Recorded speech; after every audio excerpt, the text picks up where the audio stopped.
When you travel almost 3 hours east of New York City to get to the end of Long Island, it's hard to believe you're still in New York State. And the North Fork certainly has a landscape and culture uniquely its own. Unlike the Hamptons to the south, this quaint area is known for its uncrowded beaches, farm stands, and over 40 wineries. There's a historic maritime feeling to the villages here.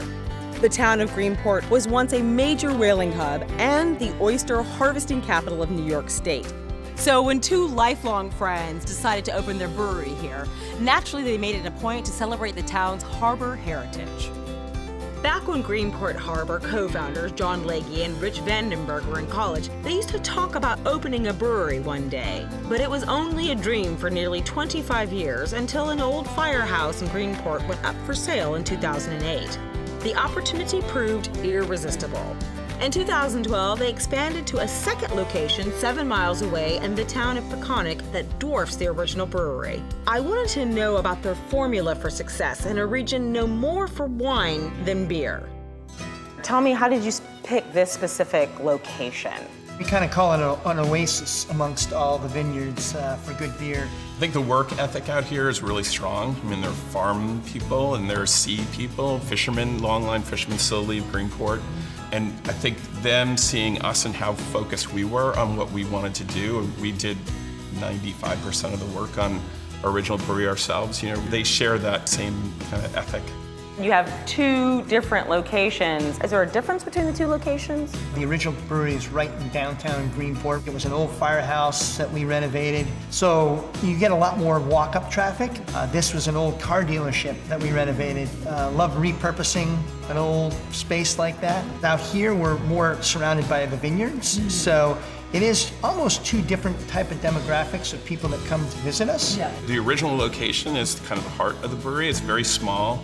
We outgrew that in 2 years, and we always kind of intended that that would be the test kitchen, if you will, for Greenport. So that is what that brewery has become, and this brewery is, you know, more the home base, but this is our larger location here. You mentioned that it was an old firehouse.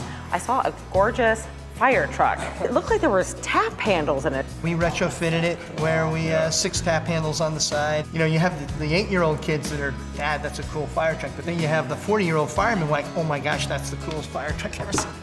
I'd love to know about this oyster festival that you two host. Every year we host it in Greenport on Sunday of Columbus Day weekend.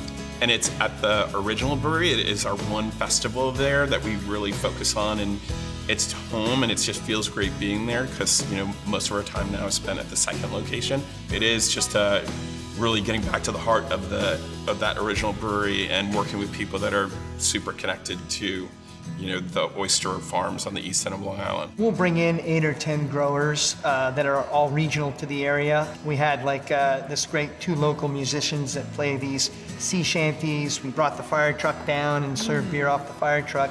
So, you know, it's not necessarily the kind of oyster festival that you have tens of thousands of people at, but it's really such an authentic kind of intimate village setting for us that it's actually really cool.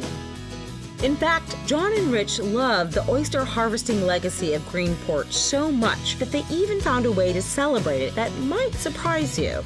I have never heard of an oyster beer before. Is that something new to just specifically you all, or is this an old recipe? I think it's more of a harbor kind of style.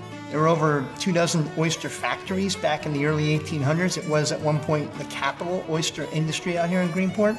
So it just seemed like a real natural fit. And then the aquaculture industry has really rebounded tremendously, and we're very supportive of that. Great symbiotic relationship with the waters and the bays and our brewery. If you think an oyster-inspired beer sounds a little fishy, it did to me too. So to understand it better, I sat down for a little tasting with head brewer Patrick Alfred.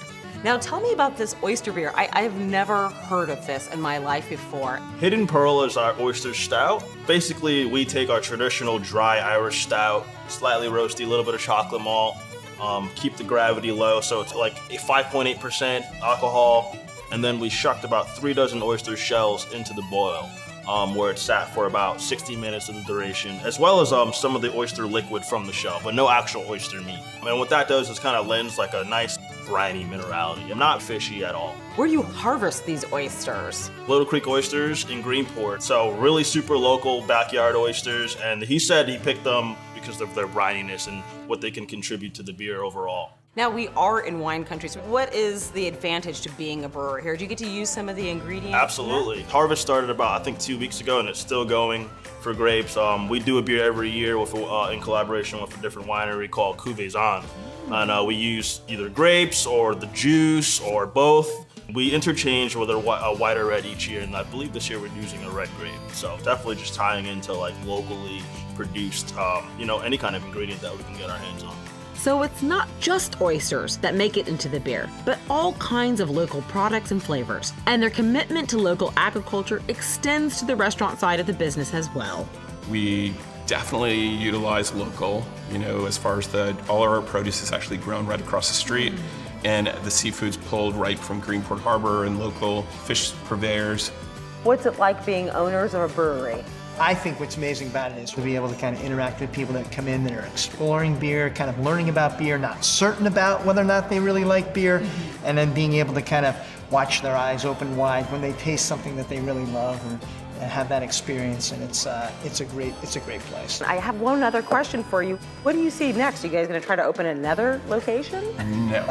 Okay. This is it. We're very happy to be in the space we are and making the amount of beer that we make and making the kinds of beer we make. So there are absolutely no goals to go any bigger than what you see here. Hey, I think it sounds good. When you got a good hand, you just got to call it.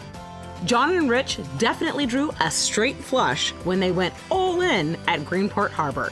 Just like a game of poker, you need a bit of luck and skill to win. Except in this case, the winners are the people of Greenport and everyone who's had a chance to sample what this brewery has to offer.